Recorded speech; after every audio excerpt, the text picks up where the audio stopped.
Hello, everybody. Welcome to another edition of the GED Report. I am G. And I am D. It kind of looked like you hesitated there. You weren't sure whether you were G or D. Right, yeah. Sorry about that.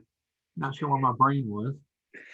That's all right. We got a Yeah. busy agenda tonight. A lot of things happening. I thought that things might slow down after the last occupant of the White House was gone, but it seems like things are still going at a rapid pace. Yeah, you know, I don't know if you remember this or not, but when you and I were working together in Oklahoma, we had an HR person came and talked to us about the pace of change and how, 1,000 years ago, the pace of change was every 500 years, and now the pace of change is about a decade. Well, that was 20 years ago. I would say the pace of change is about every 2 years now. So, Yeah, it's pretty incredible. I can remember one of my great aunts telling a story about going on her honeymoon from southeastern Kansas, and they, in order to get married, they had to go sell a wagon load of apples in Arkansas. So I had to take this horse and buggy to Arkansas. That was her horse and wagon. That was on her honeymoon. I remember thinking at the time, man, she's seen a lot of changes. But you think about the changes we've seen in our lives, and then even in the last 10 years, lots of changes. But we could wax poetic all night. Let's dig into the politics. right, yeah. So let's head down to my home state, the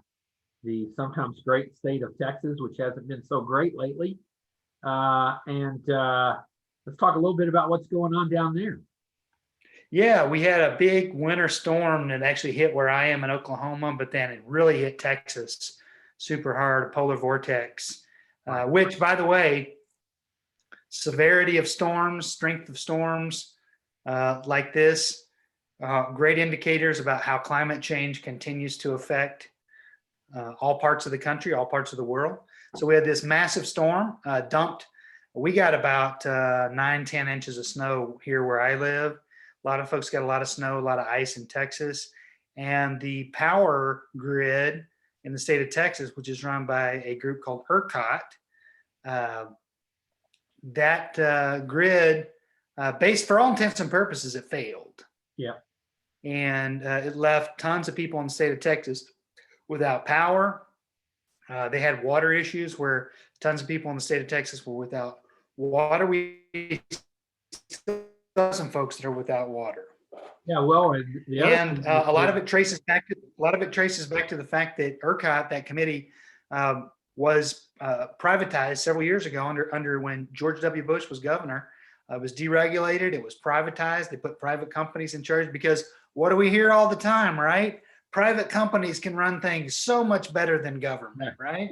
And deregulation is great, right? So, all those people in Texas with deregulation, they benefited from low energy bills all this time, right? Including during this cold spell, right? All their bills have been low, right? And wrong answer. Right. We actually had, because of the, there's one, and when they deregulate and I believe there's different private companies in the state of Texas that run power for like the power in Houston, different than the power it's all the same grid. It's a deregulated grid, but there's different companies that you can pay to have your energy from. Yep, absolutely. And some of the companies offered what was called market-based pricing. Yeah. And that allowed people to have, like you were talking about, extremely low bills when everything was going great.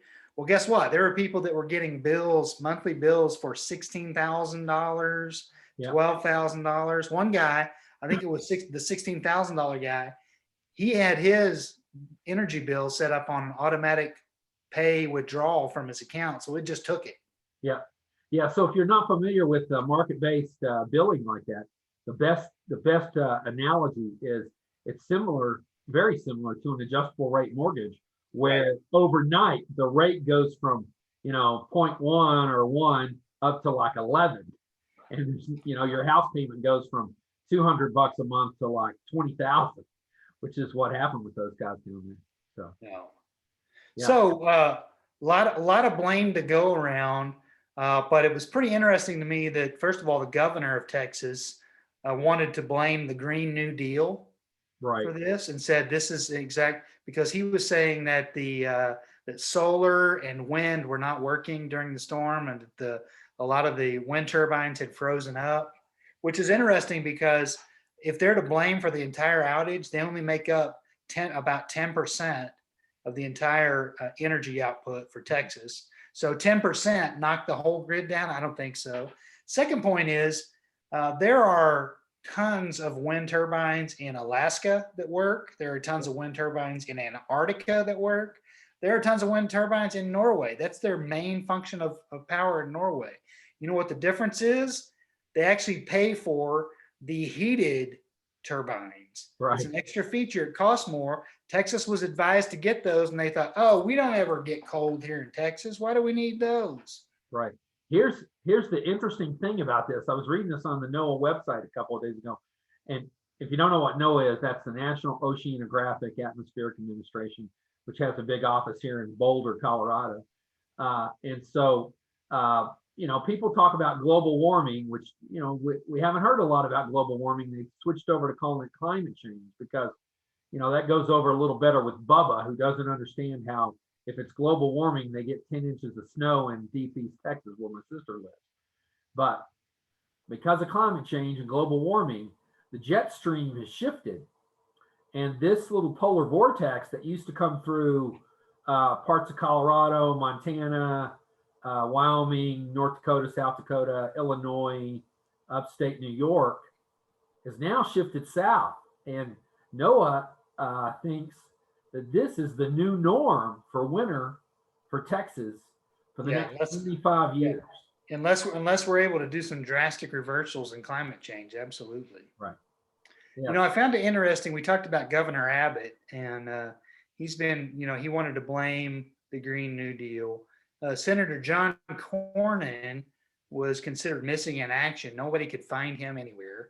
Right. The Attorney General of the state, Ken Paxton, which I know you're a big fan of his, he's been suing every state in the country that didn't vote for Trump, and declaring that their election should be the results could be thrown out.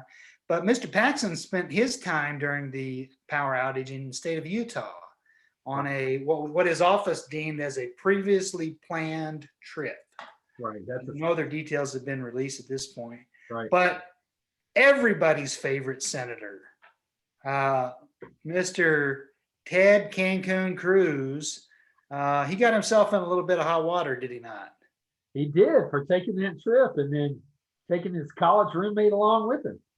Yeah. So if you're not familiar with the story, Ted and his wife decided that they would take a little trip since the power was out and the girls' school was canceled for the rest of the week. They'd take a little trip to Cancun because, hey, that's what we all do during pandemics and during snowstorms, right? We just take a little trip to jaunt off to Cancun. His wife even sent a group text out to her neighbors and said, you want to get away from our freezing house and you want to join us? It's only $309 a night at the hotel that we're staying at in Cancun, and it's safe too. Right. So Heidi Cruz sent that out, but initially when Mr. Cruz was spotted at the airport, his office didn't have anything to say about it. And then by 6 o'clock the next morning, he was boarding a flight back to Texas. And at that point, he gave a statement to the press, decided to basically run the bus over his daughters.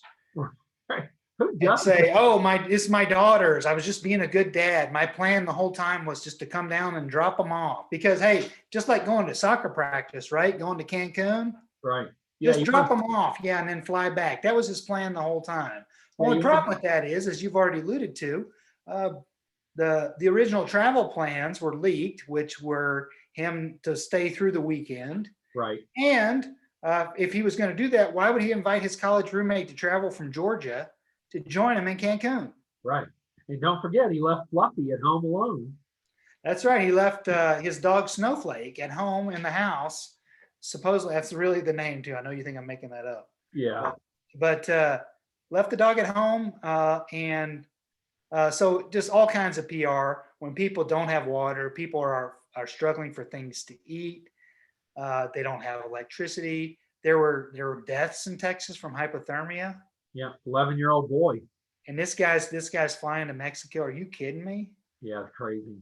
And but there was actually some leadership in Texas on this. I don't know if you saw it, but several of the mayors, which we've seen that across the country in the last 3 or 4 years, a lot of mayors have stepped up. But the mayor of Houston stepped up, Yeah. mayor of San Antonio, mayor of Austin wasn't in Cabo himself this time, but so they all stepped up. But also the former Senate candidate, former member of Congress, Beto O'Rourke, organized and used his political action committee of registered users to make phone calls. They made almost 1 million phone calls to check on the elderly.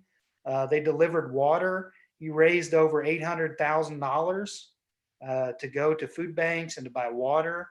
And so he was actually stepping up. That was part of the funny thing to me. The rights, some of their defense of Mr. Cruz was, well, he's a U.S. senator. What could he do once the situation was already what it was? There's nothing he could do within his power.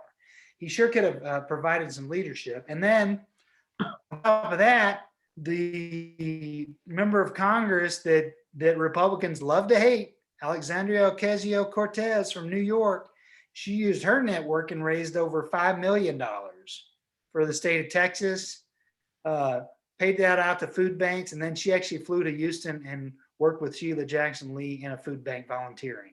So some pretty stark differences in the parties there.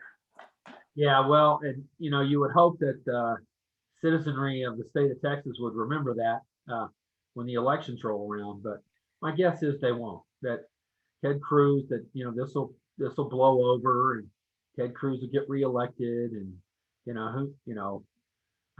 might even run for president again in 2024. Well, I tell you what, I'd heard this quote before, but I was reminded of it. I saw Al Franken on the show, and he reminded of the quote that he had when he was in the Senate, which was, and this is I quote former Senator Franken. He said this. He said, "I like Ted Cruz more than most people like Ted Cruz, and I hate Ted Cruz." Well, I don't think he's up in 2022. I think it's 2024 before he. Yeah, it's 2024. There's a lot of groundswell for Beto to run either against Cruz again or for governor. Right. You also got the Castro brothers that are both, one of the Joaquin was one of the House impeachment managers, and then you've got Leon, who ran for president last time and was HUD secretary under Obama too. So we shall see how that will go. Right. Well, so speaking of Congress, how are things going with President Biden's political appointees and getting those through, and one in particular, Nira? How's she doing? Yeah, it's it's been a slower pace than normal. We've talked about this, I think, on the last couple podcasts, how Republicans refuse to agree to the power sharing agreement, which has always been agreed to, and in doing so, they kept the committee chairs until about a week and a half ago, 2 weeks ago. Wait. And now these are the same Republicans that are bitching about how the Democrats are trying to jam things through and not being bipartisan. Yeah, because right? they never do that, especially with Supreme Court judges. Right. So they slowed down a lot of nominations, but this is a big week. The hearings began yesterday for Justice Merrick Garland, who is going to be the next Attorney General. Right. And he had a fantastic, I don't know if you got to watch any of it, but his hearing was fantastic. Very emotional at times. Talked about his grandparents immigrating to the U.S. Away from anti-Semitism. And it was interesting how the Republicans that were questioning him wanted to forget the last 4 years and were decrying they didn't want to see any politicization of the Justice Department, which is translation for they don't want Trump to be prosecuted. Right. Well, I don't think Trump is going to be prosecuted, not by the feds anyway. Right. I think Biden is content to sit back and by the way, it was a kind of a bad day yesterday for Mr. Trump. The Supreme Court declined to block his tax returns from New York. So now New York is going to get his tax returns, and who knows what else they're going to get. But well, yeah, and if the grand jury indicts, which we all know, grand jury indictments don't require a lot. Right. Basically a preponderance of guilt, not a beyond a shadow of a doubt. It's not a 12-person vote. So, and if he gets indicted by a grand jury, then the tax returns can be released to the public at that point. Right. So yeah, that was a bad day for him. But back to Mr. Biden's nominations. A couple other big ones coming up this week. Deb Haaland for Department of Interior. There's some indications that Republicans want to push back on her because, oh my goodness, she believes in climate change. Hello, and the former Attorney General of the state of California. I'm drawing like Becerra, I believe is his name. Right. Javier Becerra. Yeah. He Well, is Vilsack just got approved today, right? Yeah, and the secretary to the United Nations. But I found it pretty interesting that the guy that is up for the Becerra, who is up for I think the Republicans were Javier, he's up for Health and Human Services. Right. And one of the complaints the Republicans have about his nomination, G-Man, is they say he just doesn't have that much real world healthcare experience to be heading that agency, which made me wonder about, I don't know, maybe all the housing experience that Dr. Ben Carson had. He was housing and urban development. Right. All the experience that William DeJoy had to be Postmaster General. What about the education experience that Betsy DeVos had? Absolutely. The fact that her children had never gone to a public school. So I find their crocodile tears a little wild. But let's talk about what some people are calling the most powerful senator in Washington, which is Joe Manchin. Yep. Democrat from West Virginia. Well, he indicated over the weekend that he was going to oppose the nomination of Neera Tanden for the Office of Management and Budget, the OMB director. And the early indications were that he just thought she was too partisan of a person, that she and the Republicans have been focusing on a lot of the tweets that she sent where she called different people names. There's not a lot of love for her in some progressive circles because she did go after Bernie a little bit, right. Because she was a big supporter of Hillary Clinton. But I guess my question to you is, how does someone like Joe Manchin sleep at night if he wants to oppose Neera Tanden's nomination based on things that she said on Twitter or other things? I know you said that there might be some other things that he's opposing policy-wise or whatever. But how does he sleep at night, and how does he justify that vote when he voted for Jeff Sessions and Bill Barr to be attorneys general under Trump? Right. Well, I'm sure if you ask him, he could figure out a way to justify it. But he's in a unique situation. He's a Democrat. A dino, if you will, a Democrat in name only, although he does vote with the Democrats on a fairly regular basis. But, he's in a state that Trump won by 30%. And, but like we were talking, in the pregame show, back in the day, LBJ would have had him over to the White House for a nice friendly dinner, and he would have lowered the boom on him, and he would have said, hey, you're going to support this, or, you're pretty much done as long as I'm in the White House. No aid to West Virginia, no additional jobs going out there, nothing. And, LBJ was pretty effective at doing that stuff. So, well, now the only devil's advocate I'll play on that is, and I didn't tell you this in the pregame, so I'm hitting you blind with this one, yeah. But, is LBJ wasn't facing a 50-50 tie in the Senate either. No, that's true. He had a Democratic majority. And so it'd be pretty easy if you push too hard on Joe Manchin for him to say, guess what? I'm a Republican now and Mitch McConnell's majority leader again. Yeah.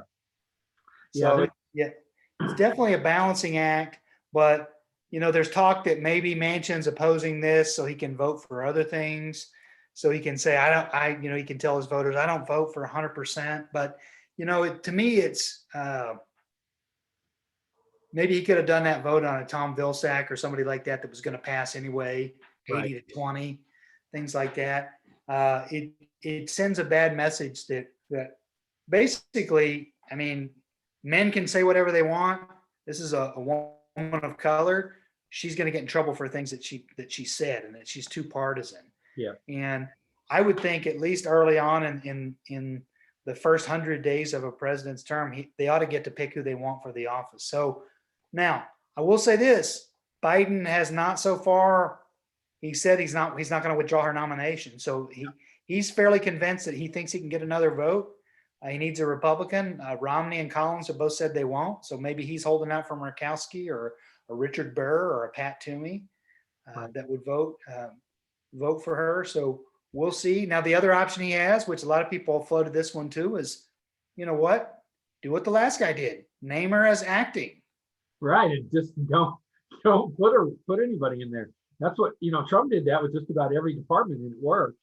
So I'm sure the Republicans would be, all up in arms if that were the case. But I think it'd be kind of fun.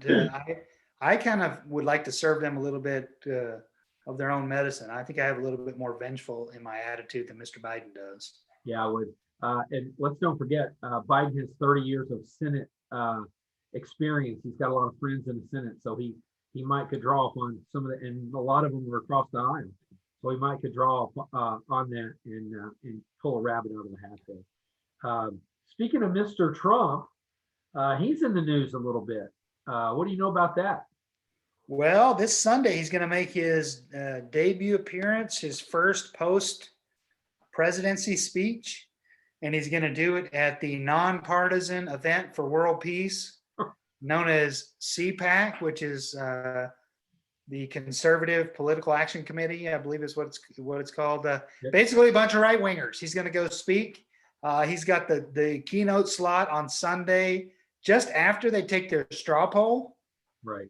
And all the reporting tonight from the New York Times says that he is going to all but declare for 2024. Yeah. He's going to declare himself to be the front runner because he's going to win the straw poll. And I think the long nightmare for the Republican Party is going to continue. Well, they could have ended it. They could have ended it a week ago. They could have ended it. They could have had a backbone and said, yes, Mr. President, you incited this riot with your rhetoric, and now you have to pay the price. And the price is you don't ever get to run for office again. They could have done that.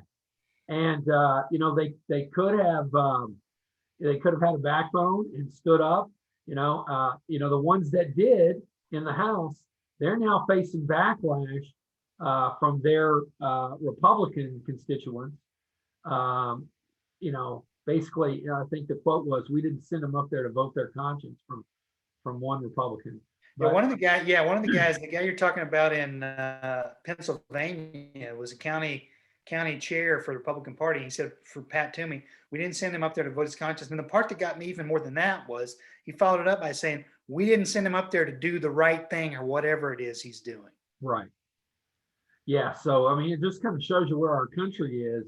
And if we ever needed, 11 more senators to, show some backbone and do the right thing, it was a week ago when we were taking that vote. But because we didn't, Trump is still out there. And, God help us come 2024, because, if he gets reelected, he's going to be emboldened beyond where he was the last 4 years. And the country is going to be in just a boatload of trouble. Yeah, I agree. So we shall see. Now, interesting fact, we talked about this on the pregame show. We're going to have to start recording the pregame show, I think, because people are going to want that. But is that former Vice President Pence was also invited to speak, and so far he has declined that invitation.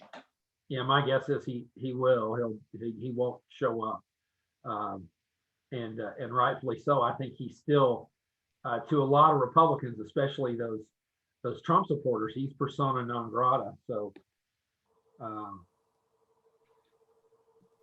yeah, if I was him, I wouldn't show up. So flipping back real quick to Trump's nominations, let's talk a little bit about Merrick Garland and Trump and and the January 6th insurrection. So what's new with that, if anything? Yeah, well, I mentioned I got a little bit ahead of myself in the agenda there, but Merrick Garland had his confirmation hearing yesterday, and he got glowing reviews by everybody, including Trump's lapdog Lindsey Graham. Even talked about what a great job Garland did. But Garland was asked about the insurrection, and there are some members of that committee, Ron Johnson being one of them, who refuses to call it an insurrection. He came out over the weekend and said to him it wasn't an armed insurrection, and he floated a theory today that in a different hearing with the Capitol Police that there were uniformed, basically rebel rousers at the front of the line who were not Trump supporters who caused everything. It was their fault. They caused everything. These unnamed, he was alluding to, and wink, wink, nod, nod. He was trying to say Antifa or something like that, but he didn't come right out and say it in the committee hearing. But Merrick Garland was asked a lot of questions about what he would do prosecuting the people involved with the insurrection, and he said he would let the facts follow where they were. He let people know that he was not the president's attorney. He's not President Biden's personal attorney. He's the country's attorney, and he would follow the recommendations of the investigators and the career prosecutors on staff. And if they found evidence tracing people to inciting that riot, he would prosecute it. Right. Well, and that may, as we said before, that may not be former President Trump, but it darn sure could be his son and his personal attorney, Rudy Giuliani. Could be his son, could be Rudy Giuliani, could be Congressman Mel Brooks. It could be the Congresswomen Lauren Boebert, Marjorie Taylor Greene, who gave tours the day before. Right. It could be any number of folks. And Garland's got the gravitas to do this too. He was one of the lead prosecutors of Timothy McVeigh in the Oklahoma City bombing. Yeah, and with his background, it's going to be hard to for people to disparage his, his intent. So, absolutely, I think that was a great pick. And I would love to see two things happen here. I would love to see the Democrats push through statehood for D.C. and Puerto Rico, which we haven't heard a lot about lately. And I would also love to see them bump the Supreme Court up to 15. And as the last seat on that court, I would like to see him take Attorney General Garland and make him a Supreme Court justice, because I think he deserves it. I think in a normal world, he would have been a shoe-in to pass if somebody other than Mitch McConnell hadn't been controlling the Senate. So that brings us to our last topic of the night, and that's the current status of the COVID relief package. And are we going to get any money? Yes and yes. The bill right now, it's gone through committee in the House. They're preparing to pass it as a reconciliation bill, which would only require 51 votes in the Senate to pass. There's a lot of debate about this, whether Democrats should go this, should they go the $2 trillion bill? Should they cut it back? Should they include the minimum wage? Should they, Republicans are crying foul and saying, we thought we were going to have unity, but now you're going it alone. And I feel like Biden's done a great job with this, because in his speech on Monday, he said, he challenged it may have been even last week when he was at the Pfizer plant, but he basically challenged Republicans and said, if you want things taken out of this bill, why don't you come out and say what you want taken out? Do you want the $1,400 check to people? Do you want unemployment extension taken out? Tell people what you're for, not just this big obliviation, because that was one of Obama's big mistakes, was on healthcare. He started with a big bill, and then he tried to negotiate with the Republicans. He let them negotiate out a public option, and then they voted against it anyway. Right. So I say go big. I say use reconciliation. I say keep everything you can in there. There's debate about whether they can keep the minimum wage increase to $15 in there. As long as it gets deemed okay by the Senate parliamentarian, I'd keep it in. Yeah. Well, I want to say one thing too about President Biden. One thing that caught my attention: the U.S. passed a pretty significant milestone in terms of COVID here. And a lot, a lot of this could have been avoided if we'd had real leadership in Washington, which we didn't.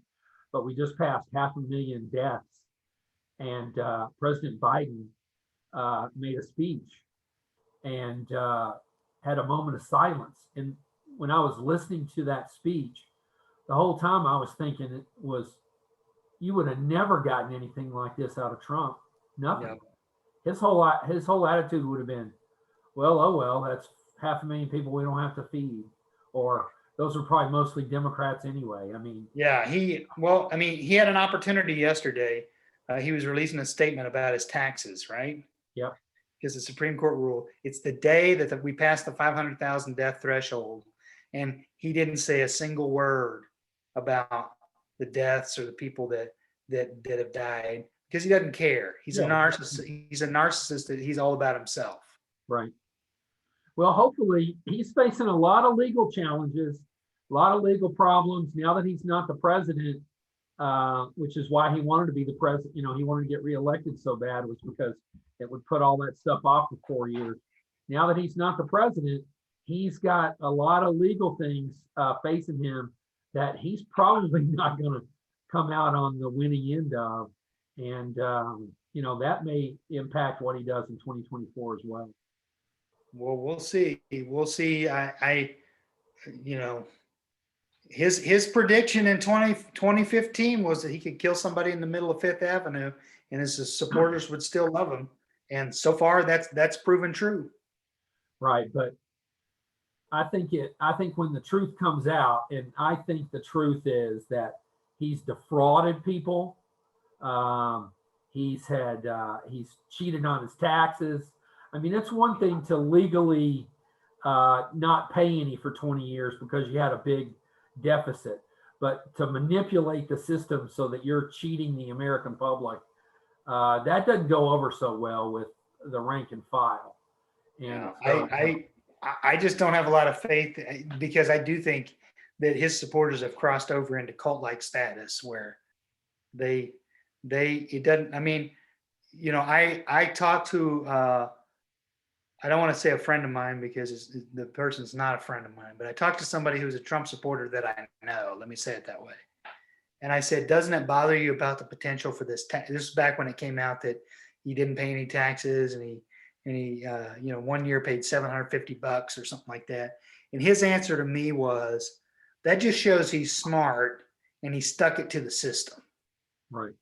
Which means he stuck it to you because you're paying a lot. You're paying more than $750 in taxes. I guarantee you are, even if you're getting a refund. That's exactly right. People just don't see that. They think, oh man, what a great guy. Well, it's the same thing with the COVID relief bill. There's a lot of that money that's going to fire departments. It's going to police departments to help with things like that. This is supposed to be the anti-defund the police crowd, right? Right. And here's local funding going to local services, and they're opposing it. So I predict that bill's going to pass. I think they're going to get some Republican support, and then I think the fact that Republicans mostly vote against it, I think it'll be another big stick for Democrats to hit them with in 2 years. Well, it's not 2 years anymore. Remember that. I understand a year. Actually, it's actually like a year from now. The campaign will be going a year from now. There'll be primaries a year from now. Yeah, I mean, they're already lining up candidates for House seats. So yeah, and Trump is picking his Senate picks too. Yeah. Oh yeah. Yeah, and they think they got a shot to retake the House and maybe the Senate. So, it wouldn't surprise me the way the country's polarized, but the math is not good for the Republicans to retake the Senate. They've got to defend, 22 seats in 2022? And they've got 3 or 4 retirements in there too. Right. All right. Well, hey, everybody. Great visiting with everyone tonight again. Shoot us an email, shoot us a comment, like us on your favorite video channel that you're watching us on. Be sure if you go out, wear a mask, get your vaccine when it's your turn, and let's stay strong. Think about the folks in Texas. There's a lot of charities out there that you can give to. because even though most of the power's back on, there's still a lot of people without water. And there's a lot of people that had busted pipes that lost everything too. Yeah. Yeah. All right, everybody. Thanks for watching. See you next week. Take care.